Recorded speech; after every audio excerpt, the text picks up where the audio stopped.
காலை வேளையிலும் தேவன் நம் மத்தியிலே எழுந்தருள் இருக்கிறதுக்காய் நான் தேவனை ஸ்தோத்திரிக்கிறேன். 91 சங்கீதம் 14 வசனத்தை வாசிக்க கேட்போம். 91 சங்கீதம் 15 வசனத்தை வாசிக்க கேட்போம். அவன் என்னை நோக்கி கூப்பிடுவான், நான் அவனுக்கு மறு உத்தரவு அருளி செய்வேன். ஆபத்து நாளிலே அவனோடு இருந்து அவனை தப்புவித்து அவனை கனப்படுத்துவேன் என்று தேவன் சொல்லுகிறார்.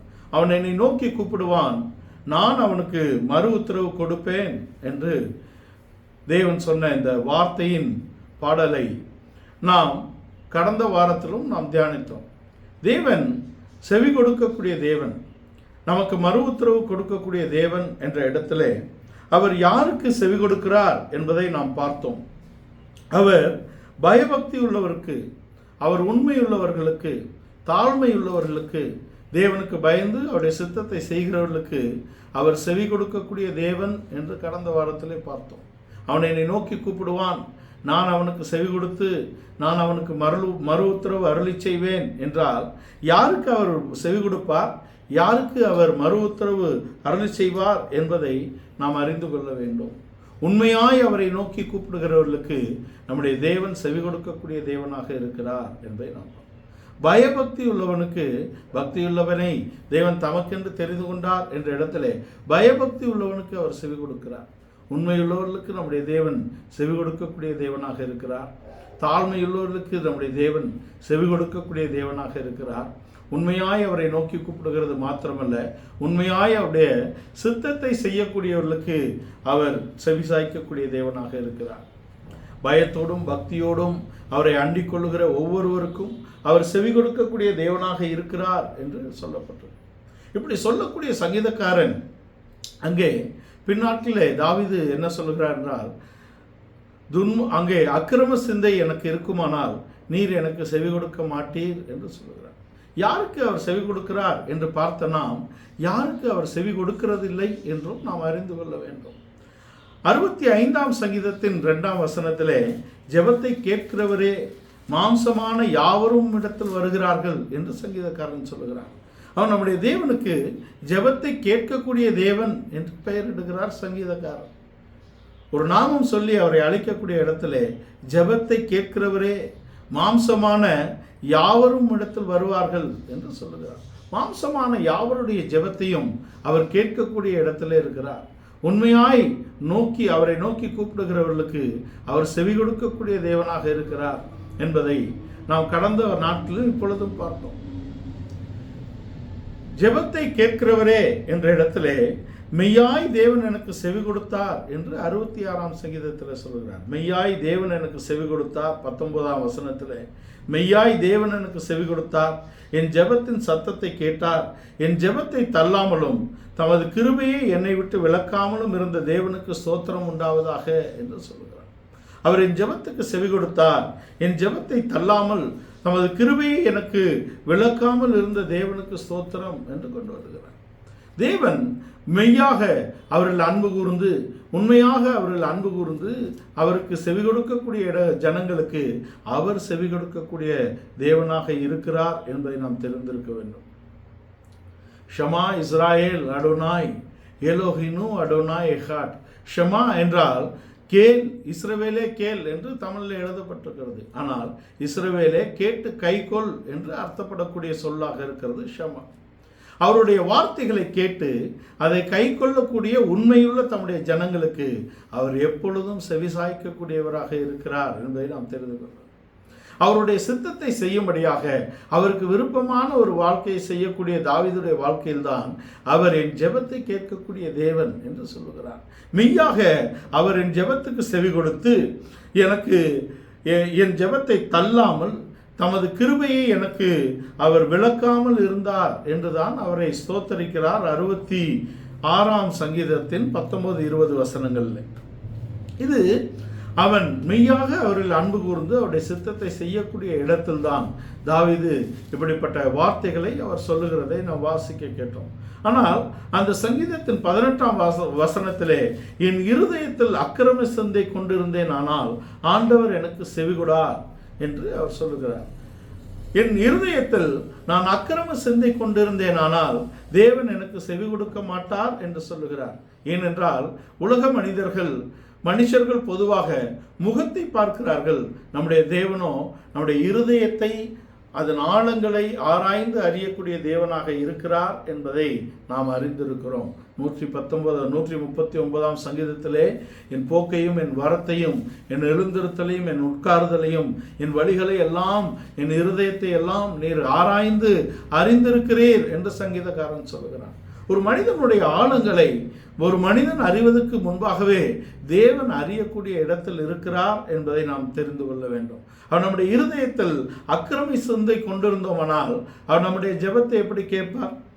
நம்முடைய இருதயத்திலே அக்கிரமம் இருந்தால், நம்முடைய சிந்தையிலே அக்கிரமம் நிறைந்திருந்தால் ஆண்டவர் நமக்கு செவி கொடுக்க மாட்டார் என்று இந்த சங்கீதக்காரன் சொல்லுகிறான். தேவன் இருதயத்தை ஆராய்ந்து அறிகிற தேவனாக இருக்கிறார். அவர் நீர் என் இருதயத்தை பரிசோதித்து ராக்காலத்தில் அதை விசாரித்து என்னை புடமிட்டு பார்த்தும் ஒன்றும் காணாதிருக்கிறீர், என் வாய் மீறாதபடிக்கு நான் தீர்மானம் பண்ணினேன் என்று சங்கீதக்காரன் 17ஆம் சங்கீதத்திலே சொல்லுகிறான். 17ஆம் சங்கீதத்தின் பாதி என்பது சங்கீதக்காரன் தன்னுடைய காரியங்களை சொல்லுகிறான். மீதி என்பது அவன் மேசியாவை பற்றின தீர்க்க தரிசனங்களும் அங்கு இணைந்திருக்கிறதாக இருக்கிறது. நீர் என் இருதயத்தை பரிசோதித்து ராக்காலத்தில் அதை விசாரித்து என்னை புடமிட்டு பார்க்கிறீர் என்று சங்கீதக்காரன் சொல்கிறான். நம்முடைய தேவன் நம்மை புடமிட்டு நம்முடைய இருதயத்தை ஆராய்ந்து நம்முடைய சிந்தனைகளை அவர் ஆராய்ந்து நம்மை அறிந்திருக்கக்கூடிய தேவனாக இருக்கிறார் என்ற இடத்திலே நாம் அதை அறிந்து கொள்ள வேண்டும். நாம் அக்கிரம சிந்தை இருந்தால் நம்முடைய ஜெபத்தை தேவன் கேட்க மாட்டார் என்பதை நாம் தெரிந்து கொள்ள வேண்டும். துர்ச்சிந்தனைகள் இருந்தால் தேவன் நம்முடைய ஜெபத்தை கேட்க மாட்டார். ஒரு மேட்டிமையான சிந்தை இருந்தால் தேவன் நம்முடைய ஜெபத்தை கேட்க மாட்டார் என்பதை நாம் தெரிந்து கொள்ள வேண்டும். எப்படிப்பட்ட சிந்தனை உள்ளவர்களாக நாம் இருக்கிறோம்? வீணான சிந்தை நமக்குள்ளே இருந்தால் தேவன் நம்முடைய ஜெபத்தை கேட்க மாட்டார். மேட்டிமையான சிந்தை நமக்குள்ளே இருந்தால் தேவன் நம்மை கேட்க மாட்டார். துர்ச்சிந்தனை இருந்தால் தேவன் நம்மை கேட்க மாட்டார். எதிர்மறையான சிந்தனைகள் மனிதனுடைய வாழ்க்கையில் இருக்கிறது.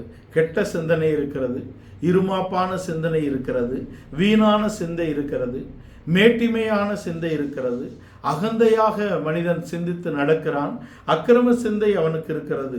இவையெல்லாம் துர்ச்சிந்தனைகளின் வெளிப்பாடாகவே இருக்கிறது என்பதை நாம் தெரிந்து கொள்ள வேண்டும். கிட்ட சிந்தை நமக்கு இருக்கக்கூடாது. நன்மைக்கு தீமை செய்யக்கூடியவனாக மனிதன் இருக்கக்கூடாது. நன்மைக்கு நன்மை செய்கிறதும் தீமைக்கு தீமை செய்கிறதும் ஒரு இயல்பான மனித சுபாவம். அதில் கெட்டவர்கள் என்று நாம் எப்படி வகையிருக்கிறோம்? அவருடைய சிந்தனை கெட்டதாக இருக்கிறது, அவருடைய செயல்கள் கெட்ட செயல்களாக இருக்கிறது என்ற இடத்தில்தான் நாம் அவர்களை கெட்ட மனிதர்கள் என்று மனிதம் அவனை வகையிருக்கக்கூடிய இடத்துல இருக்கிறது. நாம் கெட்ட சிந்தை இருக்கக்கூடாது, தவறான புரிதல் இருக்கக்கூடாது. நல்லவர்களுக்கு எதிரான கிரியைகள், நம்மளுடைய கிரியைகள் எப்படிப்பட்டவர்களாக இருக்கிறது என்பதை நாம் சீர்தூக்கி பார்க்க வேண்டும். நமக்கு அப்படி எதிர்மறையான சிந்தனைகள் இருந்தால் தேவன் நம்முடைய ஜெபத்தை கேட்க முடியாது என்பதாக இருக்கிறது. இருமாப்பான சிந்தை நமக்கு இருக்கக்கூடாது. இருமாப்பான சிந்தை என்பது அகந்தையான சிந்தை. அகந்தையான சிந்தை என்பது நான் என்ற சுயத்தின் மிகப்பெரிய பிம்பமாக இருக்கிறது. நான் தான், அவன் என்ன இவன் என்ன, ஒருவரையும் மதிக்காத ஒரு சுபாவம் நமக்குள்ளே காணப்படுமானால், அப்படி ஒரு சிந்தை நமக்குள்ளே இருக்குமானால், பெருமை நமக்குள்ளே இருக்குமானால், இருமாப்பு நமக்குள்ளே இருக்குமானால், நாம் தேவனிடத்தில் சேரவோ தேவன் நம்முடைய ஜெபங்களுக்கு செவி கொடுக்கவோ இயலாது என்பது ஒரு நாம் அறிந்து கொள்ள வேண்டிய ஒரு சத்தியமாக இருக்கிறது என்பதை நாம் தெரிந்து கொள்ள வேண்டும். சங்கீதக்காரன் சொல்லுகிறான், என் இருதயத்தை நீர் ஆராய்ந்து அறிந்து கொள்ளுகிறீர் என்ற இடத்திலே அவன் சொல்லுகிறான். என்னை ஆராய்ந்து அக்கிரம சிந்தை எனக்கு இருக்குமானால் தேவன் என்னுடைய ஜெபத்தை எப்படி கேட்க முடியும் என்பது அவனுக்கு இருந்த உணர்வும் தெளிவுமாக இருக்கிறது. அவன் தேவனை குறித்த நல்ல அறிவையும் உணர்வையும் உடையவனாக தான் சங்கீதக்காரன் இந்த பாட்டை எழுதுகிறான். நீர் என்னை ஆராய்ந்து அறிந்திருக்கிறேன், என் சிந்தனைகளை ஆழங்களை அறிந்திருக்கிறேன், என் இருதயத்தை நீர் ஆராய்ந்து அறிந்திருக்கிறேன், என் இருதயத்தை பரிசோதித்து அதை விசாரித்து புடமிட்டு அதில் ஒன்றும் இல்லை என்றால் தான் அவர் என்னை கேட்க முடியும். யோவான் 19ஆம் அதிகாரத்தில், யோவான் 9ஆம் அதிகாரத்தின் 35ஆம் வசனத்தில் பாவிகளுக்கு அவர் செவி கொடுக்க மாட்டார். பாவிகளுக்கு தேவன் செவி கொடுக்கிறதில்லை என்று 31ஆம் வசனம். யோவான் 9ஆம் அதிகாரத்தின் 31ஆம் வசனத்திலே பாவிகளுக்கு தேவன் செவி கொடுக்கிறதில்லை என்று அறிந்திருக்கிறோம். ஒருவன் தேவ பக்தி உள்ளவனாய் இருந்து அவருக்கு சித்தமானதை செய்தால் அவனுக்கு செவி கொடுப்பார். தேவ பக்தி உள்ளவனாய் இருந்து அவருக்கு சித்தமானதை செய்தால்தான் அவர் செவி கொடுக்க முடியும். பாவிகளுக்கு அவர் செவி கொடுக்கிறது இல்லை என்பதை நாம் அறிந்து கொள்ள வேண்டும். சாயங்காலத்தில் பக்தியுள்ளவன் எவனும் சகாயம் கிடைக்கும் காலத்தில் 32ஆம் அதிகாரம் 6ஆம் வசனம், சங்கீதம் 32 6ஆம் வசனத்திலே சகாயம் கிடைக்கும் காலத்தில் பக்தியுள்ளவன் எவனும் உம்மை நோக்கி விண்ணப்பம் செய்வான், அப்பொழுது மிகுந்த ஜலப்பிரவாகம் வந்தாலும் அது அவனை அணுகாது என்றால் ஆபத்திலே அவனுக்கு தேவன் சகாயராக இருக்கிறார் என்பதாக இருக்கிறது. அக்கிரம சிந்தை இருந்தால், வீணான சிந்தை இருந்தால், ஒரு இருமாப்பான சிந்தை நமக்குள்ளே காணப்படுமானால் தேவன் நம்முடைய ஜெபத்துக்கு அவர் செவி சாய்க்க இயலாது என்பதாக இருக்கிறார். இப்படிப்பட்ட எதிர்மறையான சிந்தனைகள் நம்முடைய வாழ்க்கையிலே காணப்படுமானால் நாம் தேவனுக்கு பிரியமாகவோ அவருடைய சத்தத்தை நாமும் கேட்க முடியாது, நம்முடைய சத்தத்தை அவரும் கேட்க முடியாது என்பதாக இருக்கிறது. இதுதான் முதல் படி. எப்படிப்பட்ட நம்முடைய தேவன் நம்மை கேட்டு நமக்கு பதிலளிக்கக்கூடிய தேவன். ஆனால் நம்முடைய ஜெபத்துக்கு அவர் பதிலளிக்கக்கூடிய தேவன். நாம் நோக்கி கூப்பிடும் போது அவர் மறு உத்தரவு கொடுக்கக்கூடிய தேவன். இப்படி இருக்கிற நம்முடைய தேவன் நமக்கு செவி கொடுக்கவில்லை என்றால், நமக்கு மறு உத்தரவு கொடுக்கவில்லை என்றால் அவர் பக்கத்தில் பிரச்சனை இல்லை, நம்முடைய பக்கத்தில் பிரச்சனை இருக்கிறது என்பதை நாம் தெரிந்து கொள்ள வேண்டும். அதை தான் நாம் ஆராய்ந்து பார்க்கிறோம். அங்கே சவுலுடைய வாழ்க்கையிலே அவன் நடத்திப்பும் கீழ்ப்படியவில்லை, தேவன் சொன்ன காரியங்களையும் நடப்பிக்கக்கூடிய இடத்துல இருக்கவில்லை. காத்திரு என்றால் காத்திருக்கவில்லை, துணிந்து பலியிடுகிறான். அங்கே அமலேக்கியரை மேற்கொண்டு முற்றிலும் முறியடி என்றால் முறியடிக்கவில்லை. இப்படிப்பட்ட காரியங்கள் நடந்து கொண்டிருக்கிறது. பெலிஸ்தர்கள் அவனை நெருக்கின இடத்துல அவன் போய் விசாரித்து அவனுக்கு ஒன்றும் பதில் கிடைக்கவில்லை. தேவன் எனக்கு எந்த விதமான பதிலும் கொடுக்கவில்லை, ஊருமினாலாவது சொப்பனத்தினாலாவது தீர்க்க தரிசனத்தினாலாவது தேவன் எனக்கு எந்த விதமான பதிலும் தரவில்லை என்று அவன் சொல்லுகிறான். சொப்பனங்களினால் நம்முடைய தேவன் பதிலளிக்கக்கூடிய தேவனாக இருக்கிறார். ஊரிமினால் பதிலளிக்கவில்லை, தீர்க்க தரிசனத்தினால் அவனுக்கு பதில் கிட்டவில்லை. இப்பொழுதுதான் அவன் அங்கே போய் சாமுவேலிடத்தில் விசாரிக்கும்படியாக அஞ்சனம் பார்க்கக்கூடிய ஸ்திரீயின் இடத்தில் போகிறதை நாம் அறிந்திருக்கிறோம். தேவன் நமக்கு பதிலளிக்க வேண்டும் என்றால் நம்முடைய சிந்தனையை நாம் சரி செய்து கொள்ள வேண்டும். ஒரு எதிர்மறையான சிந்தனை நம்முடைய வாழ்க்கையில் இருக்குமானால், எதிர்மறையான காரியங்கள், தேவனுக்கு பிரியமில்லாத காரியங்கள் நம்முடைய ஜீவியத்தில் இருக்குமானால் நாம் எப்படி தேவன் நம்முடைய சத்தத்தை கேட்பார் என்று நாம் நினைக்க முடியும்? ஏசாயாவிலே உபவாசத்தை குறித்து சொல்லப்பட்டிருக்கக்கூடிய 58ஆம் அதிகாரத்தின் 3ஆம் வசனத்தை வாசித்தால், ஏசாயா 58 3ஆம் வசனத்தை வாசிக்க.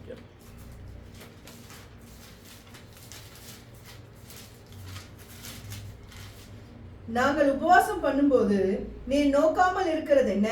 நாங்கள் எங்கள் ஆத்துமாக்களை ஒடுக்கும் போது நீ அதை அறியாமல் இருக்கிறது என்ன? நாங்கள் உபவாசிக்கும் பொழுது நீர் அதை நோக்காமலும், எங்கள் ஆத்துமாவை நாங்கள் தாழ்த்தும் போது நீர் நோக்காமலும் இருக்கிறது என்ன என்று கொண்டு வருகிறார்கள். அதுக்கு என்ன பதில் சொல்லப்பட்டிருக்கிறது? இதோ நீங்கள் உபவாசிக்கும் நாளிலே உங்கள் இச்சையின்படி நடந்து, நீங்கள் உபவாசிக்கும் நாளிலே உங்கள் இச்சையின்படி நடக்கிறீர்கள், உங்கள் வேலையை எல்லாம் கட்டாயமாய் செய்கிறீர்கள், உங்கள் வேலைகளை கட்டாயமாய் செய்கிறீர்கள். இதோ வழக்குக்கும் வாதுக்கும் துஷ்டத்தனத்தினுடைய கையினால் குத்துகிறதற்கும் துஷ்டத்தனத்தை கொண்டு உங்கள் கையினால் குத்துகிறதுக்கும் உபவாசம் செய்கிறீர்கள். நீங்கள் உங்கள் கூக்குரலை உயரத்திலே கேட்க பண்ணும்படியாய் இந்நாளில் உபவாசிக்கிறது போல உபவாசியாதிருங்கள். இப்படி உபவாசிக்காதீங்க. நிபச்சொல்லுக்கும் கைகளை நீட்டுகிறதுக்கும் மற்றவர்களை அவதூறாக பேசுகிறதுக்கும் உங்கள் சித்தத்தை நீங்கள் நிறைவேற்றுகிறதுக்கும் உங்கள் வேலைகளை நீங்கள் கட்டாயமாய் செய்கிறதையும் செய்துவிட்டு இதை உபவாசம் நான் காணவில்லை என்று நீங்கள் எப்படி சொல்ல முடியும்? எது உகந்த, தேவனுக்கு உகந்த ஒரு உபவாசம் என்று பின்ன அவர் எழுதுகிறார். எது தேவனுக்கு உகந்த அங்கே உபவாசம் என்று அவர் எழுதுகிறார். இப்படிப்பட்ட காரியங்களை நாம் செய்து கொண்டு தேவன் நமக்கு செவிசாய்க்கவில்லை என்றால் அது நம்மேல் இருக்கக்கூடியதாக இருக்கிறது. 1 தீமோத்தேயு 6ஆம் அதிகாரத்தின் 5ஆம் வசனத்திலே கெட்ட சிந்தை உள்ளவர்களும் சத்தியம் இல்லாதவர்களும் தேவ பக்தியை ஆதாய தொழில் என்று எண்ணுகிறவர்களுமாய் இருக்கிற மனுஷர்களால் உண்டாகும் மாறுபாடான தர்க்கங்களும் பிறகு இப்படிப்பட்டவர்களை விட்டு விலகு. இப்படிப்பட்டவர்களோடு இருந்தாலோ, இப்படிப்பட்டவர்களாக நாம் காணப்பட்டாலோ நமக்கு எப்படி தேவன் செவி சாய்ப்பார்? கெட்ட சிந்தை என்று சொல்லுகிறார். கெட்ட சிந்தை, சத்தியமில்லாதவர்கள் கெட்ட சிந்தை உள்ளவர்களாக இருக்கிறார்கள். தேவ பக்தியை ஆதாய தொழிலாக எண்ணுகிறவர்கள் கெட்ட சிந்தை உள்ளவர்கள். ஊழியத்தை வியாபாரமாக்கினார்கள், அவர்கள் கெட்ட சிந்தை உள்ளவர்களாக இருக்கிறார்கள் என்று எழுதுகிறார். 1 தீமோத்தேயு 6 அதிகாரத்தின் அதே அதிகாரத்தின் 17-18 வசனங்களிலே, இவ்வுலகத்திலே ஐஸ்வர்யம் உள்ளவர்கள் இருமாப்பான சிந்தை உள்ளவர்களாக இருக்கிறார்கள். இருமாப்பான சிந்தை என்பது அகந்தை என்ற இடத்திலே அது இருக்கிறது. எனக்கு ஆள்பலம் இருக்கிறது, என்னை யார் என்ன செய்ய முடியும், எனக்கு பணபலம் இருக்கிறது, காலம் என் கையிலே கொடுக்கப்பட்டிருக்கிறது என்று ஒரு இருமாப்பான சிந்தை நமக்குள்ளே இருந்ததானால் தேவன் நமக்கு உதவி செய்யவோ நம்முடைய சத்தத்தை கேட்கவோ முடியாது. நிலையற்ற ஐஸ்வர்யத்தின் மேல் நம்பிக்கை வைத்திருக்கிறார்கள். நிலையற்ற காரியங்கள் மேல் அவர்களுடைய நம்பிக்கை இருக்கிறது. அதனால்தான் ஐஸ்வர்யவான்கள் இருமாப்பான சிந்தை உள்ளவர்களாக காணப்படுகிறார்கள் என்று சொல்லுகிறார். அங்கே எபேசியர் 4 அதிகாரத்தின் 17 வசனத்தில் வீணான சிந்தை என்று சொல்லுகிறார். ஆதலால் கர்த்தருக்குள் நான் உங்களுக்கு சாட்சியாக சொல்லி எச்சரிக்கிறது என்னவெனில், மற்ற புறஜாதிகள் தங்கள் வீணான சிந்தையிலே நடக்கிறது போல நீங்கள் நடவாமல் இருக்க வேண்டும் என்று சொல்லுகிறார். வீணான சிந்தை, வீணான சிந்தையிலே நாம் இருக்கக்கூடாது. இருமாப்பான சிந்தை உள்ளவர்களாக நாம் இருக்கக்கூடாது. மேட்டிமையான சிந்தை. ரோமர் 11 அதிகாரத்தின் 20 வசனத்திலே அவர்கள் அவிசுவாசத்தினாலே அவைகளை முறித்து போட்டார். நீ விசுவாசத்தினாலே நிற்கிறாய், மேட்டிமை சிந்தையாயிராமல் பயந்திரு. நிற்கிறேன் என்று சொல்லுகிற நீ விழாதபடிக்கு பயந்திரு. எப்பொழுதும் பயந்திருக்கிற மனுஷன் பாக்கியவான் என்று வேதம் சொல்லுகிறது. எப்பொழுதும் தேவனுக்கு பயந்து இருக்க வேண்டும். எப்பொழுதும் தேவன் ஏற்படுத்தின அதிகாரங்களுக்கு பயந்து கீழ்ப்பட்டு இருக்க வேண்டும். மேட்டிமையான சிந்தை வந்தால் மற்றவர்களை அவமதிக்கக்கூடிய இடத்துல இவங்கெல்லாம் ஒரு ஆளா, அவன் ஒரு ஆளா, இவன் என்ன சொல்வது என்ற சிந்தை நமக்குள் மேலோங்குமானால் நாம் விழுவது நிச்சயம். விழுகைக்கு முன்னானது அகந்தை என்று வேதம் சொல்லுகிறது. அகந்தை வந்தால் நாம் ஒருவரையும் மதிப்பவர்களாக நாம் இருக்க மாட்டோம். நிச்சயமாக நாம் விழுவது நிச்சயம். அப்படிப்பட்ட மேட்டிமையான சிந்தை இருக்கக்கூடாது.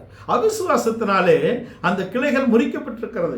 காட்டொலிவு மரமாகிய நாம் சுய ஒளிவு மரத்தோடே சேர்க்கப்படுகிறோம் என்று புறஜாதிகளையும் தேவனுடைய ஜனமாகிய இஸ்ரவேல் ஜனத்தை யூதர்களையும் குறித்து அங்கே அவர் எழுதி கொண்டு வருகிறார். 11 அதிகாரத்தில் அவர்கள் சுபாவ கிளைகள் முறித்து போடப்பட்டிருக்கிறது. காட்டொலிவு மர கிளைகளாகிய நாம் அதில் இணைக்கப்பட்டிருக்கிறோம். அவைகளை அவிசுவாசத்தினாலே முறித்து போட்டிருக்கிறார். நீ அதனால மேட்டிமை அடைந்து விடாதே, நீ பயந்துரு. நான் சேர்க்கப்படுவதற்காக இவர்களெல்லாம் முறிக்கப்பட்டு போனார்கள் என்ற அகந்தை உனக்குள்ள வந்தா அவர்களை சேர்ப்பது உன்னையே அவர் சேர்த்திருக்கிறாரே. காட்டொலிவு மரமாகிய நம்மையே கிறிஸ்துவோடு இணைத்திருக்கிறாரே, அவர்களை இணைப்பது நிச்சயம் என்று கொண்டு வருகிறார். ஒன்றை நீங்கள் அறிய வேண்டும் என்று இருக்கிறேன், உங்களை நீங்களே புத்திமான்கள் என்று எண்ணாதிருங்கள் என்று கொண்டு வருகிறார். நாம் பெரிய புத்திமான்களாகவோ நாம் நிற்பதினாலே மற்றவர்களை அற்பமாகவோ எண்ணக்கூடிய ஒரு எண்ணம் நமக்குள் மேட்டிமையான எண்ணம் வந்தால் தேவன் நமக்கு செவிசாய்க்க மாட்டார் என்பதை நாம் தெரிந்து கொள்ள வேண்டும். துர்ச்சிந்தனைகள் உள்ளவர்களை தேவன் அவர் ஏற்றுக்கொள்ளுகிறதில்லை. நீதிமொழிகள் 21 அதிகாரத்தின் 27 வசனத்திலே துன்மார்க்கருடைய பலி அருவருப்பானது என்று சொல்லப்பட்டது. துன்மார்க்கருடைய பலி அருவருப்பானது. அதை துர்ச்சிந்தையோடு செலுத்தினாலோ எத்தனை அதிகமாக அது அருவருக்கப்படும். துன்மார்க்கனுடைய பலியே அருவருப்பானது. துன்மார்க்கன் என்றால் யார்? சன்மார்க்கம் என்பது தேவ சித்தம் செய்வது, தேவனுக்கேற்ற வழிகளே நடக்கக்கூடிய ஒரு சன்மார்க்கம் நமக்கு சொல்லப்பட்டிருக்கிறது. எல்லாவற்றுக்கும் ஒரு நீதி நெறி வைக்கப்பட்டிருக்கிறது. உலகத்தானே நீதி நெறிக்கு கட்டுப்படக்கூடிய இடத்துல போதனைகள் வைத்திருக்கிறானே. அறம் செய்ய விரும்பு, தமிழ் ஆத்திச்சொடி சொல்லுகிறது, அறம் செய்ய விரும்பு. ஒரு அறம் இருக்கிறது, அதை செய்யக்கூடிய விருப்பம் இருக்க வேண்டும்.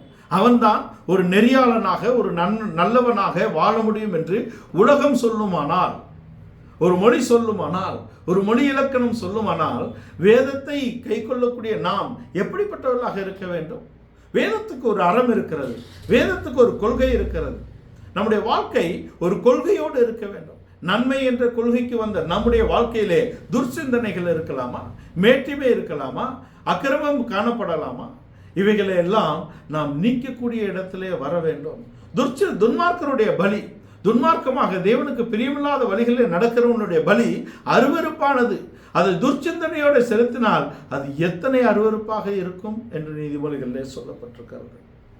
எதிர்மறையான சிந்தனைகளை நம்முடைய வாழ்க்கையிலிருந்து நாம் எடுத்து போட வேண்டும். கெட்ட சிந்தை நம்முடைய வாழ்க்கையில் இருக்கக்கூடாது. இருமாப்பான சிந்தை உள்ளவர்களாக நாம் காணப்படக்கூடாது. வீணான சிந்தைகள் நம்மை மேற்கொள்ளக்கூடாது. மேட்டிமையான சிந்தையினால் நாம் அழிந்து விடக்கூடாது. அகந்தை உள்ளவர்களாக நாம் காணப்படக்கூடாது. அக்கிரம சிந்தை நம்முடைய ஜீவியத்திலே காணப்படக்கூடாது. இவைகள் எல்லாம் நாம் நீக்கி கிறிஸ்துவின் சிந்தை என்ற இடத்துக்கு வர வேண்டும். பிலிப்பிய நிருபக்காரர் அதன் 2ஆம் அதிகாரத்தின் 5ஆம் வசனத்திலே கிறிஸ்து இயேசுவில் இருந்த சிந்தையே உங்களிலும் இருக்க கடவது என்று கொண்டு வருகிறார். கிறிஸ்து இயேசுவில் இருந்த சிந்தையே உங்களிலும் இருக்க கடவது என்றால் என்ன? கிறிஸ்து இயேசுவுக்கு காணப்பட்ட சிந்தனை என்ன என்பதை நாம் தெரிந்து கொள்ள வேண்டும். கிறிஸ்து இயேசுக்குள்ளாக ஒரு தாழ்மையான சிந்தனை இருந்தது. அவருடைய சிந்தை தாழ்த்தினார், தம்மை தாழ்த்தினார். கிறிஸ்து இயேசுக்குள்ளாக ஒரு பரிசுத்த சிந்தை இருந்தது. கிறிஸ்து இயேசுவுக்குள்ளாக தேவனுக்கு பிரியமானதை, தேவனுக்கு சித்தமானதையே செய்ய வேண்டும் என்ற சிந்தை இருந்தது. ஒரு ஆவியின் சிந்தை அவருக்குள்ளே காணப்பட்டது என்பதை நாம் தெரிந்து கொள்ள வேண்டும். ரோமர் 8ஆம் அதிகாரத்தின் 6ஆம் வசனத்திலே மாம்ச சிந்தை மரணம், ஆவியின் சிந்தையோ ஜீவனும் சமாதானமும் என்று சொல்லப்பட்டிருக்கிறது. மாம்ச சிந்தை நமக்குள்ளே காணப்படக்கூடாது. தேவனை அறிவை பற்றி கொள்ள வேண்டும். அதுக்கு மனதில்லாதபடிக்கு போனார்கள் என்ற இடத்தில் தான் ரோமர் 1ஆம் அதிகாரத்தின் 28ஆம் வசனத்திலே அவர்களை கேடான சிந்தைக்கு ஒப்பு கொடுக்கிறார் என்று கொண்டு வருகிறார். கேடான சிந்தை ஏன் அவர்களுக்குள்ளே வந்தது? தேவனை தேவன் என்று அறிந்தும் அவரை ஸ்தோத்தரியாமலும் துதியாமலும் அவர்கள் இருந்து அவர்களுடைய இருதயங்கள் இருள் அடைந்தது. அவர்களை தேவன் அசுத்தத்துக்கு ஒப்பு கொடுக்கிறார். கேடான சிந்தை அவர்களுக்குள்ளே வந்த பின்பு தேவன் அவர்களை தூக்கி எடுக்க இயலாத ஒரு இடத்துக்கு அவர்கள் போய்விட்டார்கள். நியாய தீர்ப்பு அவர்கள் மேல் வரக்கூடியதாக இருக்கிறது. இப்படிப்பட்ட சிந்தைகள் நம்முடைய ஜீவியத்திலே காணப்படுமானால் நாம் அதை களைந்து தேவனுக்கு ஏற்ற தேவனுடைய சித்தத்தை செய்யும்படியாக தேவனுடைய திவ்ய சுபாவத்தை அடைந்து கொள்ளக்கூடிய இடத்திலே நாம் வர வேண்டும். கிறிஸ்து இயேசுவில் இருந்த சிந்தை நமக்குள்ளே காணப்பட வேண்டும். ஒரு ஆவியின் சிந்தை உள்ளவர்களாக, ஒரு பரிசுத்த சிந்தை உள்ளவர்களாக, ஒரு தாழ்மையுள்ள சிந்தை உள்ளவர்களாக தன்னை தாழ்த்தினாரே கிறிஸ்து, அந்த தாழ்மையை நாம் தரித்து கொள்ள வேண்டும். அவர் பரிசுத்தராய் வாழ்ந்தார். நான் பரிசுத்தராய் இருக்கிறது போல நீங்கள் பரிசுத்தராய் இருங்கள். பரிசுத்தம் என்ற வார்த்தைக்கு எபிரேயத்தில் கொடுக்கப்பட்ட சொல் என்பது கடோஷ். ஆனால் நான் பரிசுத்தர் என்று தேவன் சொல்லும் பொழுது அதே கடோஷுக்கு வேற ஸ்பெல்லிங். நீங்கள் பரிசுத்தராக இருங்கள் என்று சொல்லும் பொழுது அதற்கு வேற ஸ்பெல்லிங் கொடுத்துருக்காங்க. ஒரே கடோஷ் தான். கோஃப் டாலத் ஷீன் கடோஷ். ஆனால் இது நமக்கு சொன்னது. நமக்கு சொல்லும்போது கோஃப் டாலத் ஷீன் வருது. ஆனால் அவர் நான் பரிசுத்தர் என்று சொல்லும் பொழுது கோஃப் டாலத் வாவ் ஷீன் வருகிறது. கொடேஷ். அப்ப அவருடைய பரிசுத்தத்துக்கு நாம் வர முடியாது.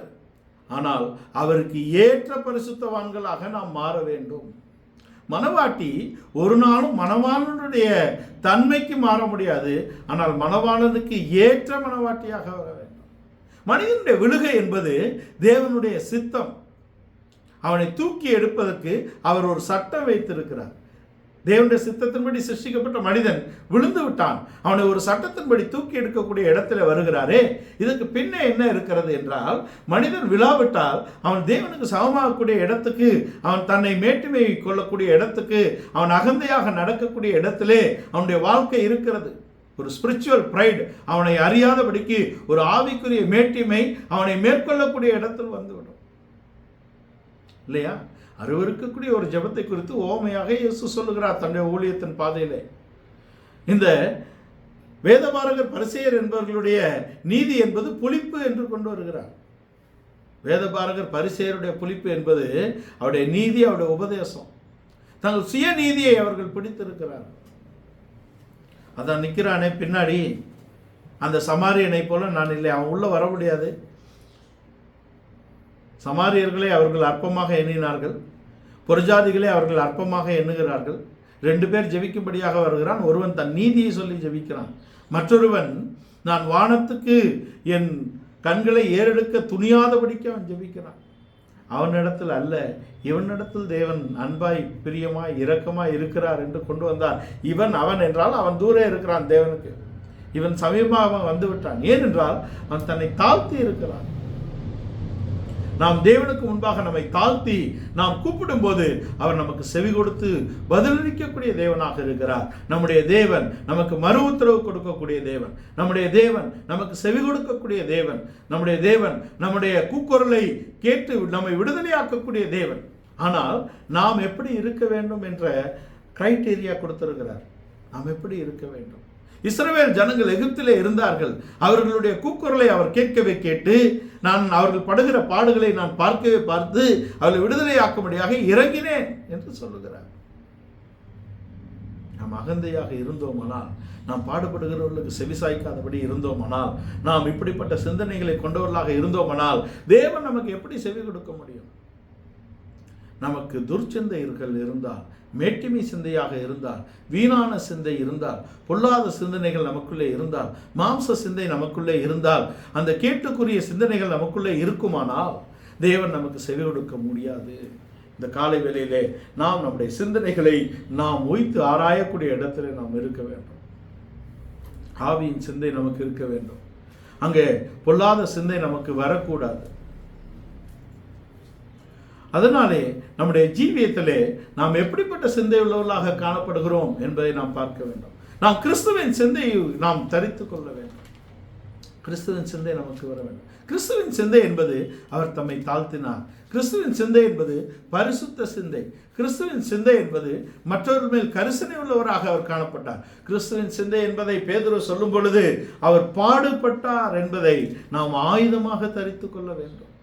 கிறிஸ்துவின் சிந்தையை, அவருடைய பாடுகளை நம்முடைய சிந்தையிலே ஆயுதமாக தரித்து கொண்டால் நாம் பாவத்துக்கு விலகி இருக்கிறோம் என்று சொல்லுகிறார். 1 பேதுரு 4ஆம் அதிகாரம் முதல் 2 வசனங்களை நாம் வாசிக்க கேட்போம்.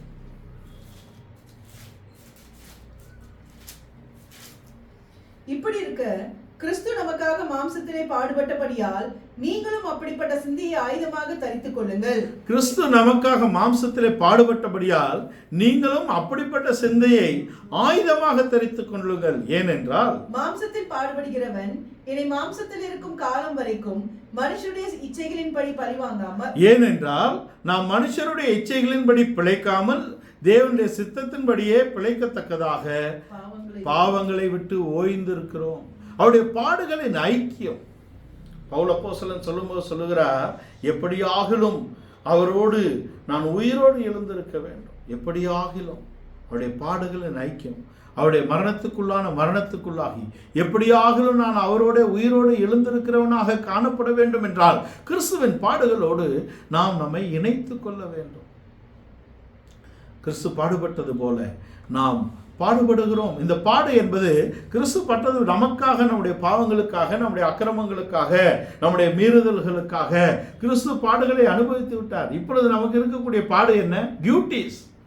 கிறிஸ்துவுக்குள் நமக்கு வைக்கப்பட்டிருக்கிற கடமைகளை நாம் நிறைவேற்ற வேண்டும். வேத வாசிப்பு, ஜெபங்கள், அவருடைய சமூகத்தில் காத்திருக்கக்கூடியது, அவருக்கு பிரியமானதை நாம் அறிந்து அவைகளை நம்முடைய ஜீவியத்தில் செய்யக்கூடியது என்பது நம்மேல் விழுந்த கடமை. மற்றவர்களுக்கு கிறிஸ்துவை பிரதிபலிக்கக்கூடியது என்பது நம்மேல் விழுந்த கடமை. அதற்கு நாம் கிறிஸ்துவின் சிந்தையை நாம் அடைய வேண்டும். ஒரு பரிசுத்த சிந்தை நமக்கு இருக்க வேண்டும். ஒரு பாடுகளின் சிந்தையை நாம் தரித்து கொள்ள வேண்டும். ஒரு ஆவியின் சிந்தை நமக்கு இருக்க வேண்டும். ஆனபடியினாலே மாம்சத்தின்படி நடவாமல் ஆவியின்படி நடக்கிறவர்களுக்கு ஆக்கினை தீர்ப்பில்லை. ஆவியின்படி நடப்பது என்பது ஒரு அனுபவம். ஆவியின் சிந்தையை நாம் தரித்து கொள்ள வேண்டும். மாம்ச சிந்தை நமக்குள்ளே இருக்கக்கூடாது. கேடான சிந்தை நமக்குள்ளே இருக்கக்கூடாது. ஒரு இருமாப்பான சிந்தை நமக்கு இருக்கக்கூடாது. கெட்ட சிந்தை, துன்மார்க்கமான சிந்தை நமக்குள்ளே காணப்படக்கூடாது. இவைகளை நாம் அழித்து கிறிஸ்துவின் சிந்தையை நாம் தரித்து கொள்ள வேண்டும். நம்முடைய சிந்தனைகளை நாம் சரி செய்வதுதான் முதல் படி. யாருக்கு அவர் செவி கொடுக்க மாட்டார்? இப்படிப்பட்ட எதிர்மறையான சிந்தனைகள் நமக்குள்ளே இருந்தால் தேவன் நம்முடைய ஜெபத்தை கேட்கவோ அதுக்கு பதிலளிக்கவோ அவரால் கூடாது என்பதை நாம் தெரிந்து கொள்வோம். தேவன் நம்முடைய ஜெபத்துக்கு பதில் கொடுக்கலையே அப்படின்னு நாம் இருந்தோம் என்றால் அதற்கு நம்மிடத்தில் என்ன குறைபாடு இருக்கிறது என்பதை நாம் ஆராய்ந்து நம்முடைய ஜீவியத்தை சரி செய்து கொள்ள வேண்டும். இரண்டாவதாக, தேவன் யாருக்கு செவி கொடுக்கிறது இல்லை என்றால் எளியவர்களுக்கும் விதவைகளுக்கும் ஏழைகளுக்கும் தங்களை மறைத்து கொள்ளுகிறவர்கள், அவர்களுக்கு இரக்கம் காட்டாதவர்கள், இவர்களுக்கு தேவன் செவி கொடுக்கிறது இல்லை அப்படிங்கிறத நாம் தெரியும். நீதிமொழிகள் 21ஆம் அதிகாரத்தின் 13ஆம் வசனத்திலே, ஏழையின் கூக்குரலுக்கு தன் செவியை அழைத்துக் கொள்ளுகிறவன் தானும் சத்தமிட்டு கூப்பிடும் போது தேவன் அவன் கேட்கப்பட மாட்டான் என்று சொல்லப்பட்டிருக்கிறது. ஏழை கூக்குரல் இடும்போது தன் செவியை சாய்த்து கொள்ளக்கூடியவன் தன் ஆபத்திலே அவன் கூக்குரல் இடும்போது தேவன் எப்படி அவனுக்கு செவி கொடுப்பார்? அவன் செவியை அடைத்துக் கொள்ளுகிறான். தன்னை ஏழைக்கு அவன் இறங்கவில்லை, ஏழையை அவன் பொருட்டாக எடுக்கவில்லை. ஏழையையும் தரித்திரனையும் செல்வந்தனையும் அவரே சிருஷ்டித்திருக்கிறார்.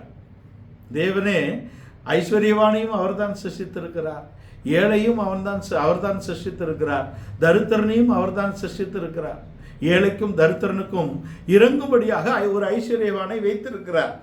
இவன் ஏழைக்கும் தரித்திரனுக்கும் இறங்கும்படியாக தான் இவனுடைய செல்வம் கொடுக்கப்பட்டிருக்கிறது. இவன் யாருக்கும் கொடுக்காத செல்வம் இவனுக்கு எதற்கு? இவனும் யாருக்கும் கொடுக்காமல் இவனும் அனுபவிக்காமல் மரித்து போகிறான் என்பதுதான் ஐஸ்வர்யவானுடைய அவல நிலை இன்றைக்கு, இல்லையா? ஏழைக்கு அவர்கள் இறங்குகிறது இல்லை, இறங்குகிறவர்களும் இருக்கிறார்கள், இல்லை என்று சொல்லவில்லை. ஐஸ்வர்யவான் தேவனுடைய ராஜ்யத்துக்குள் பிரவேசிப்பதில்லை என்று இயேசு சொன்ன இடத்துல அப்போஸ்தலர்களை கொண்டு அவர் உபதேசத்தை நிலைநாட்டக்கூடிய இடத்துல என்ன சொல்லுகிறார்?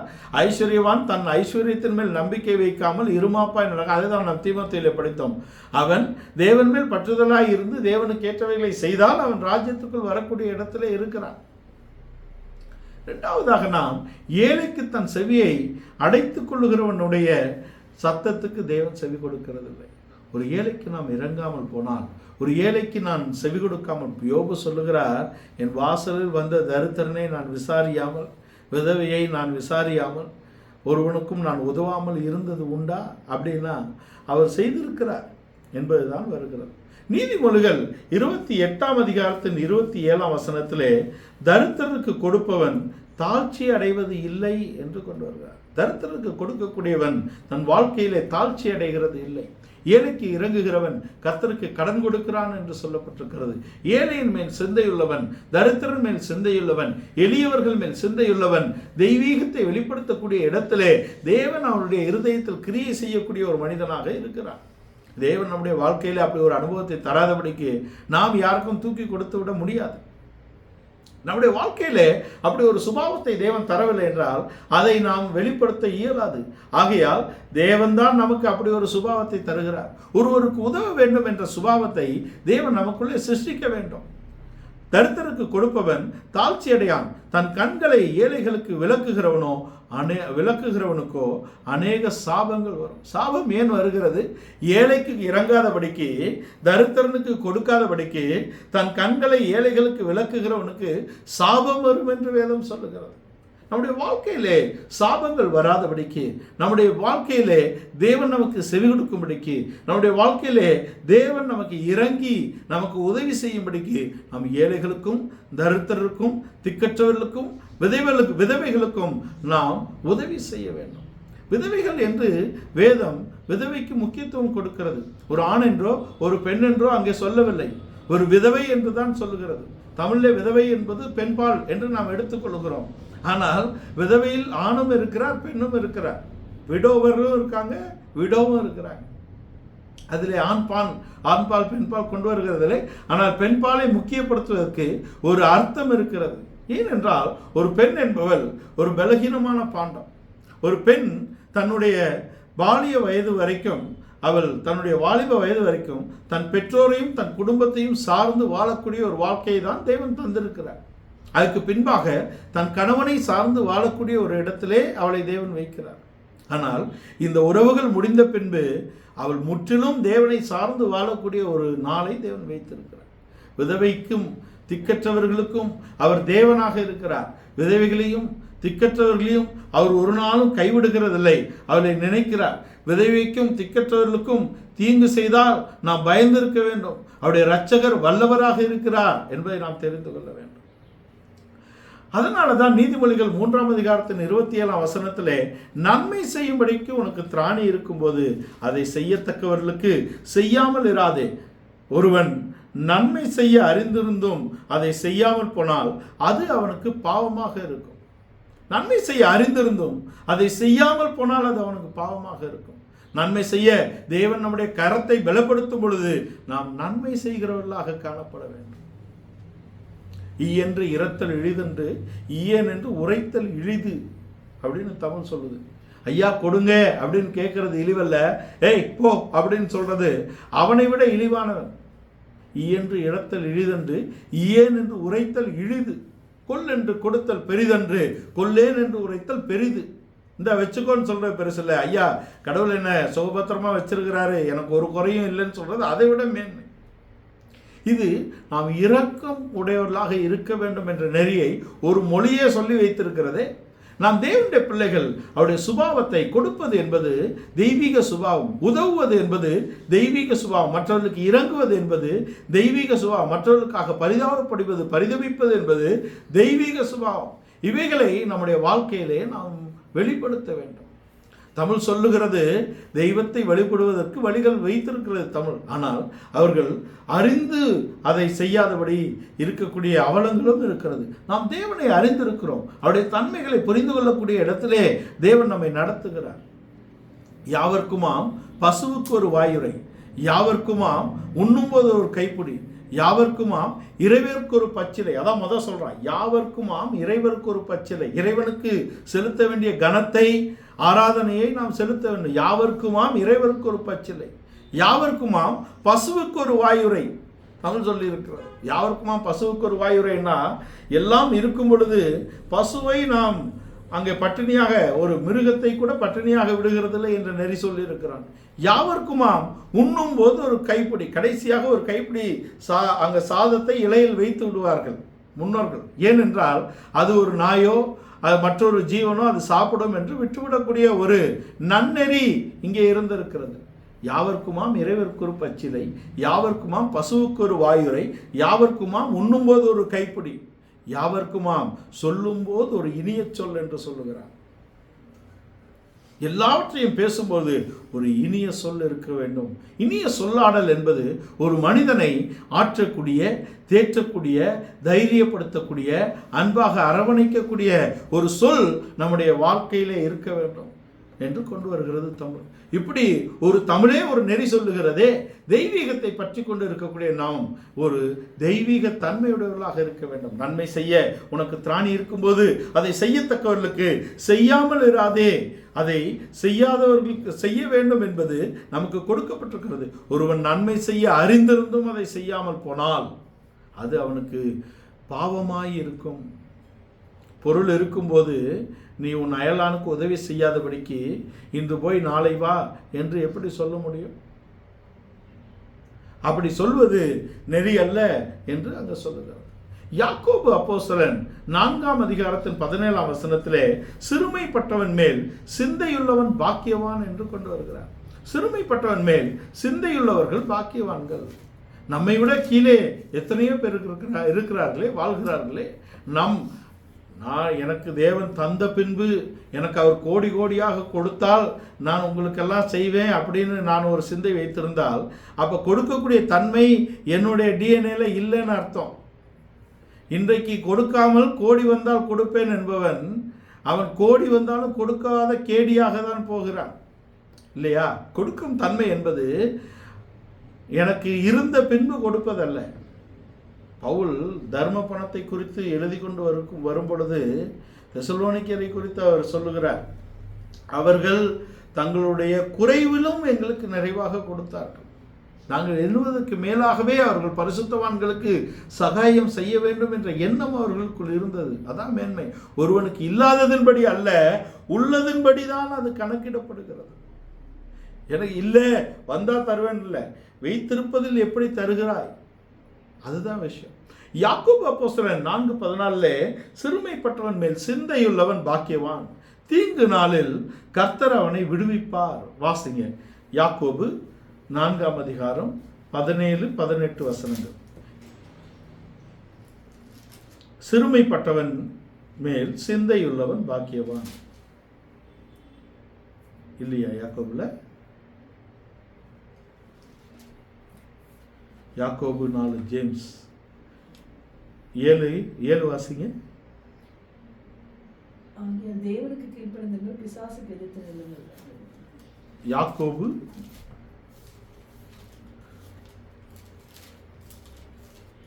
3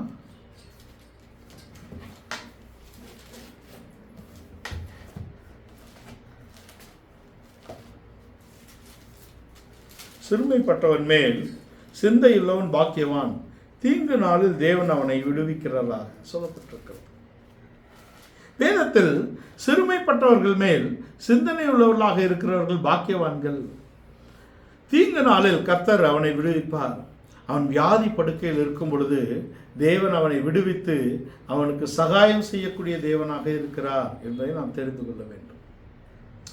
அப்ப சிறுமையானவர்களுக்கும் எளிமையானவர்களுக்கும் தரித்திரர்களுக்கும் திக்கற்றவர்களுக்கும் உதவும்படியாக தேவன் நம்மை வைத்திருக்கிறார். 2:17 சாரி. ஓகே. யாக்கோபு 2ஆம் அதிகாரம் 17ஆம் வசனம். அப்படியே விசுவாசம் கிரியை இல்லாதிருந்தால் தன்னில் தானே செத்ததாய் இருக்கும். ஒருவன் உனக்கு விசுவாசம் உண்டு, எனக்கு கிரியைகள் உண்டு, கிரியைகள் இல்லாமல் உன் விசுவாசத்தை எனக்கு காண்பி, நான் உன் விசுவாசத்தை என் கிரியைகளாலே உனக்கு காண்பிப்பேன் என்பானே. தேவன் ஒருவர் உண்டென்று விசுவாசிக்கிறாய், அப்படி செய்கிறது நல்லதுதான். பிசாசுகளும் விசுவாசத்தில் நடுங்குகின்றன. 20 வீணான மனுஷனே, கிரியைகள் இல்லாத விசுவாசம் செத்ததென்று நீ அறிய வேண்டுமோ? நம்முடைய பிதாவாகிய ஆபிரகாம். போதும். விசுவாசம், கிரியையுள்ள விசுவாசத்தை குறித்து சொல்லப்படும். சிறுமைப்பட்டவன் மேல் சிந்தையுள்ளவன் பாக்கியவான் என்று சொல்லப்பட்டிருக்கிறது. சிறுமைப்பட்டவன் மேல் சிந்தையுள்ளவன் பாக்கியவான். தீங்கு நாளில் அவர் அவனை விடுவிப்பார் என்று சொல்லப்பட்டிருக்கிறது. தேவன் அவனை விடுவித்து அவனுடைய வியாதி படுக்கையிலே தேவன் அவனை சுகமாக்கக்கூடிய இடத்திலே இருக்கிறார் என்று நாம் தெரிந்து கொள்ள வேண்டும். சங்கீதக்காரன் 41ஆம் சங்கீதத்திலே கர்த்தர் அவனை 41ஆம் சங்கீதத்தான் கர்த்தர் அவனை பாதுகாத்து அவனை உயிரோடே வைப்பார். பூமியின் மேல் அவன் பாக்கியவனாய் இருப்பான். அவன் சத்துருக்களின் இஷ்டத்துக்கு நீர் அவனை ஒப்பு கொடுக்க மாட்டேன். இதெல்லாம் 41ஆம் சங்கீதத்தில் இருக்குது. சங்கீதம் 41:1 வாசிங்க. 41ஆம். சிறுமைப்பட்டவன் மேல் சிந்தை உள்ளவன் பாக்கியவான், தீங்கு நாளில் கர்த்தர் அவனை விடுவிப்பார். சிறுமைப்பட்ட இப்ப யாக்கோபு அப்போஸ்தலன் 2ஆம் அதிகாரத்திலே அவர் சொல்லுகிறார், நம்முடைய விசுவாசம் கிரியையிலே வர வேண்டும். நாம் ஒருவன் நம்மிடத்தில் உதவிக்கு வரும்பொழுது நாம் செய்யத்தக்க இடத்திலே தேவன் நம்மை வைத்திருந்தால் நாம் அவனுக்கு உதவி செய்ய வேண்டும். இப்போ நான் உனக்காக ஜெபித்துக் கொள்கிறேன் என்று நான் அனுப்பிவிட்டால் அது என்னுடைய விசுவாசம் கிரியையில் கொண்டு வரப்படவில்லை என்று கொண்டு வருகிறார். சிறுமைப்பட்டவர்களுக்கும் எளியவர்களுக்கும் திக்கற்றவர்களுக்கும் உதவும்படியாக தான் தேவன் நம்மை வைத்திருக்கிறார் என்பதை நாம் தெரிந்து கொள்ள வேண்டும். அதை தான் 41ஆம் சங்கீதத்திலே அவர் எழுதுகிறதை பார்க்கிறோம். சிறுமைப்பட்டவன் மேல் சிந்தையுள்ளவன் பாக்கியவான், தீங்கு நாளில் கர்த்தர் அவனை விடுவித்து கர்த்தர் அவனை பாதுகாத்து அவனை உயிரோடே வைப்பார். பூமியில் அவன் பாக்கியவானாய் இருப்பான். அவன் சத்துருக்களின் இஷ்டத்துக்கு நீர் அவனை ஒப்பு கொடுக்கிறதில்லை. படுக்கையின் மேல் வியாதியாக கிடக்கிற அவனை கர்த்தர் தாங்குவார். அவனுடைய வியாதியிலே அவன் படுக்கை முழுவதையும் தேவன் மாற்றிப்படுவார். சிறுமைப்பட்டவனுக்கு இறங்கக்கூடிய இடத்திலே, ஏழைக்கு இறங்கக்கூடிய இடத்திலே, தெய்வீகத்தை நாம் காண்பிக்கக்கூடிய இடத்திலே, நம்முடைய சத்துருக்களுக்கு முன்பாக தேவன் நம்மை தாழ்ந்து போக விடுகிறதில்லை. நம்முடைய சத்துருக்களுக்கு முன்பாக தேவன் நம்மை வெட்கப்பட விடுகிறதில்லை. நமக்கு தேவன் துணையாக இருக்கிறார். நமக்கு சௌக்கியத்தை அருளுகிறார். வியாதி படுக்கை வந்தாலும் கூட தேவன் நம்மை காப்பாற்றக்கூடிய இடத்திலே இருக்கிறார் என்று கொண்டு வருகிறார். அப்ப நாம் நம்முடைய வாழ்க்கையிலே நாம் துர்ச்சிந்தனைகளை நீக்கிவிட வேண்டும். சிறுமைப்பட்டவர்களுக்கு திக்கற்றவர்களுக்கு நாம் இறங்க வேண்டும் என்ற 2 காரியத்தை நாம் பார்த்தோம். மூன்றாவதாக யாருடைய ஜெபத்தை கேட்கிறதில்லை, துர்ச்சிந்தனை உள்ளவர்களுடைய ஜெபத்தை தேவன் கேட்கிறதில்லை என்று முதலாவது பார்த்தோம். ரெண்டாவது, ஏழைக்கு தன்னை இறங்காத, ஏழைக்கு தன்னை மறைத்து கொள்ளக்கூடியவனை தேவன் பாதுகாக்கிறதில்லை, அவனுடைய சத்தத்துக்கு அவர் செவி கொடுக்கிறது இல்லை. ஏனென்றால் நம்முடைய தேவன் தீமையை ஞாபகம் வைத்து பழி வாங்கக்கூடியவராக இருக்கிறார். நானே பதில் செய்வேன், பழி வாங்குதல் எனக்குரியது என்று சொல்லுகிறார். அவர் ஞாபகம் உள்ள தேவன். அவர் எல்லாவற்றையும் ஞாபகத்திலே வைத்திருக்கிறார். இஸ்ரவேல் ஜனங்களை ஒரு பாதுகாக்கும்படியாக எகிப்துக்குள்ளே கொண்டு போய் கோசேன் தேசத்திலே அவர்களை வைத்து பாதுகாக்கக்கூடிய இடத்திலே யோசேப்பே அறியாத பார்வோனுடைய நாட்களில் இஸ்ரவேலர்கள் பட்ட துன்பத்தை தேவன் பதில் செய்தார். இஸ்ரவேலின் பிள்ளைகளை அங்கே நைல் நதியிலே போட்டுவிடும்படியான உத்தரவை பார்வோன் பிறப்பித்தான். ஆனால் தேவன் ஒரு நாள் பதில் செய்தார். பார்வோனையும் அவனுடைய சேனையும் தண்ணீரிலே அமிழ்த்து போட்டார். அந்த பிள்ளைகளின் கூக்குரலுக்கு அவர் பதில் செய்தார். நாம் எளியவர்களுக்கும் சிறியவர்களுக்கும் நம்மால் இயன்றதை செய்யக்கூடிய இடத்திலே நாம் தெய்வீக சுபாவத்தை உடையவர்களாக இருக்க வேண்டும். அப்படி செய்தால் தேவன் நமக்கு நம்முடைய ஆபத்திலே, நம்முடைய தாழ்ச்சியிலே அவர் நம்முடைய ஜெபத்தை கேட்டு அங்கே நம்மை விடுவிக்கக்கூடிய தேவனாக இருக்கிறார். ஏழைகள் மேல் சிந்தை உள்ளவன் அவன் பாக்கியவான். அவனுடைய ஆபத்திலே தேவன் அவனுக்கு செவி கொடுக்கிறார். அவனுடைய மரண படுக்கையிலே அவன் படுக்கையை அவர் மாற்றி போடுகிறார் என்று சொல்லப்பட்டது. மூன்றாவதாக, தேவனுடைய வேதத்துக்கு தன் செவியை விளக்குகிறவனுடைய ஜெபத்தை அவர் கேட்கிறதில்லை, அது அவருக்கு அருவருப்பாக இருக்கிறது என்று மூன்றாவதாக. நீதிமொழிகள் 28ஆம் அதிகாரம் 9ஆம் வசனத்திலே வேதத்தை கேளாதபடி தன் செவியை விளக்குகிறவனுடைய ஜெபம் அருவருப்பானது. அநேகர் மணிக்கணக்கில் ஜெயிப்பாங்க, நாள் கணக்கில் ஜெயிப்பாங்க, உபவாசம் இருந்து ஜெயிப்பாங்க. பல நாள் உபவாசித்து 21 நாள், 41 நாள், 40 நாள், 76 மணி நேரம், 3 நாள் அமாவாசை, இதெல்லாம் எதுக்குன்னே தெரியாமல் நம்ம செஞ்சுட்டே இருக்கிறது. அமாவாசை என்பது பேய்களுக்கான நாள்னு யார் உங்களுக்கு நியமித்து கொடுத்தது? இது உங்களை எங்கிருந்து தேவன் ரட்சித்து கொண்டு வந்தாரோ அதே செய்கைகளை நீங்கள் செய்து கொண்டு இருக்கிறீர்கள். அங்கே எலிசாவை பார்க்கும்படியாக சுனேமியால் அவன் பிள்ளை மறித்த இடத்துல எனக்கு கழுதை வைத்து கொடு, நான் போகிறேன்னு கேட்ட இடத்துல அவங்க புருஷன் கேட்குறாரு, இது மாத பிறப்பும் அல்ல, அமாவாசையும் அல்ல, இது ஓய்வு நாளும் அல்ல, எதுக்காக நீ இப்போ தீர்க்கதரிசியை பார்க்க போகிறேன்னா, அங்கே அமாவாசை என்பது எதுக்கு? மாதத்தை கணக்கிடுவதற்காக. சூரியன் சந்திரன் எதற்காக சிருஷ்டிக்கப்பட்டிருக்கிறது? நாட்களையும் காலங்களையும் நாம் கணக்கிட்டு அந்த நாட்களையும் காலங்களையும் ஆளும்படியாக அது வைக்கப்பட்டிருக்கிறது. பகலை ஆள சூரியன், இரவை ஆள சந்திரன். இதை கொண்டு போய் நம்ம கற்பனையோட அங்கே பேய் பிசாசோடு சேர்த்து அமாவாசைக்கு பேய் ஓட்டுறேன். கொஞ்சமாவது நம்ம தெளிந்த புத்தி உள்ளவர்களாக காணப்பட்டால் நன்றாக இருக்கும். பல விதமான ஜெபங்களை ஏறெடுத்தாலும் கூட இவர்கள் வேத வாக்கியங்களுக்கோ இயேசு சொன்ன வசனங்களுக்கோ அப்போஸ்தலருடைய உபதேசத்துக்கோ ஒரு நாளும் செவிசாய்க்காதவர்களாக இருக்கிறார். தீர்க்க தரிசனம் சொல்லுவாங்க, ஜெபம் பண்ணுவாங்க, உபவாசம் இருப்பாங்க, ஆனால் வேதத்தை குறித்த எந்த விதமான அடிப்படையும் அவர்கள் வேதத்தை வாசிக்க வேண்டும், வேதத்துக்கு செவிசாய்க்க வேண்டும். உபதேசங்கள் கோர்த்து சொல்லப்படுகிறதே அது தேவ ஆவியினால் அவர் ஏற்படுத்தின ஊழியர்களை கொண்டு அவர் சொல்லுகிறார். கிறிஸ்துவின் சபையானது கிறிஸ்துவின் பரிபூர்ணமான வளர்ச்சியை அறிவிலும் விசுவாசத்திலும் ஒருமைப்பட்டு அது வளரும்படியாக அவர் உத்தியோகஸ்தரை ஏற்படுத்தி இருக்கிறார். அப்போஸ்தலரை, தீர்க்கதரிசிகளை, மெய்ப்பரை, சுவிசேஷகரை, போதகரை அவர் ஏற்படுத்தி இருக்கிறார். அவர்களை கொண்டு தேவன் கிறிஸ்துவின் சபையை பரிபூர்ணப்படுத்துகிறார். அது சுவிசேஷம் வேலை அங்கே நடக்கும்படியாகவும் பரிசுத்தவான்கள் சீர்பொருந்தும்படியாகவும் என்று எபேசியர் 4ஆம் அதிகாரத்தில் எழுதப்பட்டிருக்கிறது. இப்படிப்பட்ட கண்டிதத்துக்கு, தேவனுடைய வசனத்துக்கு, உபதேசங்களுக்கு செவிசாய்க்காதபடி நாம் ஜெபித்து கொண்டிருந்தால் நம்முடைய ஜெபம் தேவனுக்கு முன்பாக அருவருப்பாக இருக்கும் என்பதை நாம் தெரிந்து கொள்ள. தேவன் வேதத்தை கேளாதபடி தன் செவியை விளக்குகிறவனுடைய ஜெபம் அவருக்கு அருவருப்பானது. யோவான் 14ஆம் அதிகாரத்தின் 21ஆம் வசனத்திலே என் கற்பனைகளை பெற்றுக்கொண்டு அவைகளை கை கொள்ளுகிறவனே என்னிடத்தில் அன்பாயிருக்கிறான் என்று இயேசு சொல்லுகிறார்.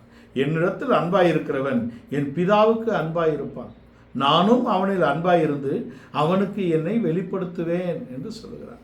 வேதத்தை நாம் கேட்டு வேதத்தின் வழிகளிலே நாம் நடக்கக்கூடிய இடத்தில் வேதம் நமக்கு கொடுக்கப்பட்டிருக்கிறது. இஸ்ரவேலே கேள், கேட்டு கைக்கொள். ஷமா இஸ்ராயேல் அடோனாய் எலோஹினு அடோனாய் எஹாட்.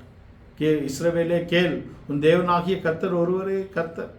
அவருடைய வாக்குகளை கேட்டு நீ கை கொள்ள வேண்டும் என்பதற்காகவே அது சொல்லப்பட்டிருக்கிறது.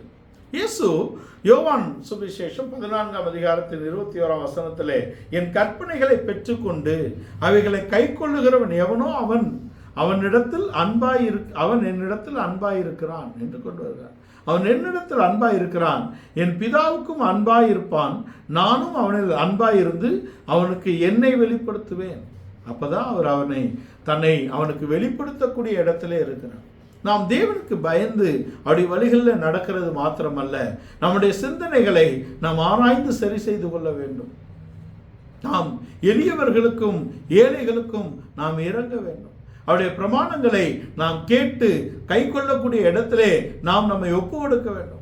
அப்பொழுதுதான் தேவன் தன்னை நமக்கு வெளிப்படுத்துவார். அப்பொழுதுதான் அவரை அறிகிற அறிவை நாம் அடைந்து கொள்ள முடியும். அப்பொழுதுதான் விசுவாசத்தில் அன்பிலும் ஒருமைப்பட்டு கிறிஸ்துவின் வளர்ச்சியை நாம் அடைய முடியும்.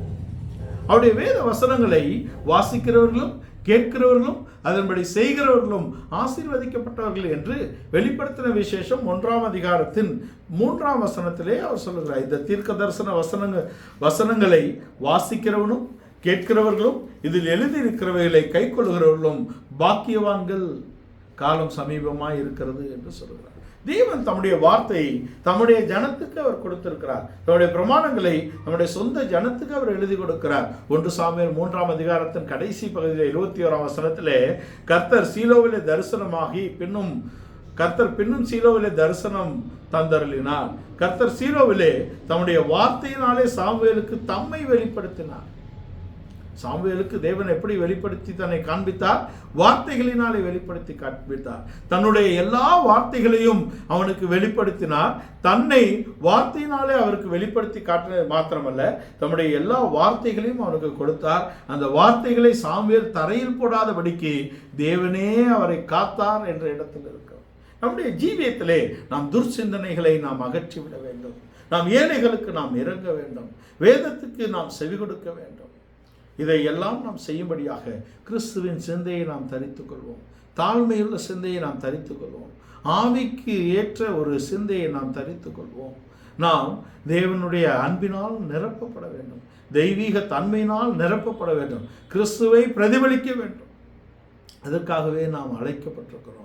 நாம் அவருக்கு பிரியமாக இருந்து அவருடைய வழிகளிலே நடந்து அவருக்கு ஏற்றவைகளை செய்து பயபக்தி உள்ளவர்களாக இருந்து நாம் அவரை நோக்கி கூப்பிட்டால் நம்முடைய தேவன் நமக்கு பதிலளிக்கக்கூடிய தேவன். நம்முடைய தேவன் நம்முடைய ஜெபத்தை கேட்டு நமக்காக கிரியை செய்யக்கூடிய தேவன். நம்முடைய தேவன் நம்முடைய சத்தத்தை கேட்டு நம்மை விடுவிக்கக்கூடிய தேவன் என்பதை நாம் தெரிந்து கொள்ள வேண்டும். இந்த காலை வேளையிலே இந்த வசனங்களுக்கு முற்றிலுமாக நாம் ஒப்பு கொடுப்போம்.